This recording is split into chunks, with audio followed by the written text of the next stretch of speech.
दर्शक बंधु अनुराधा सीरियल आपण मैंने देखा पाइबे आज एक जबरदस्त एपिसोड देखा पाइबे। रिया कहिबे से मंगलसूत्र को मो हाथ को दे दियो मामा।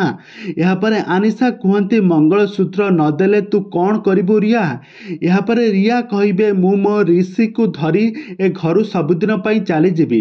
एक कथा शुणी गायत्री कहब मु राजी अच्छी मंगलसूत्र तते दबा पाई अच्छी। यापर रिया को हाथ को मंगलसूत्र देउथबा समय यापर रिया बहुत खुशी हो कहब एबे संपर्क डोर ही मंगलसूत्र सबुदिन मो पाखरे ही रहीपर अनु कहबे तमे भूल कहूछ। तापर रिया पछकू देखिबे केवल अनु सेठी ठिया होइथिबो।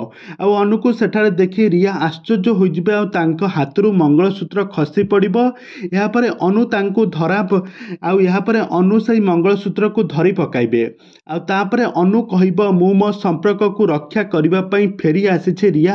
तबे दर्शक बंधु एबे कहानी रे एबे कौन आसप नुआ ट्विस्ट एबे अनुराधा सीरियल अनु एबे केमिति तांकर नुआ जीवन यापन करिवे आ कहानी रे आगो को केउ नुआ परिवर्तन आसबो ए संपर्क रे सब किछि जानिबा पई हेले आपण माने हम चैनल सहित जोड़ी होई रुहंतु। आ एही सीरियल नेक्स्ट एपिसोड विषय सब किछि जानिबा पई हेले हम चैनल को सब्सक्राइब करी पाखर थबा बेल आइकन को दबाई दियंतु।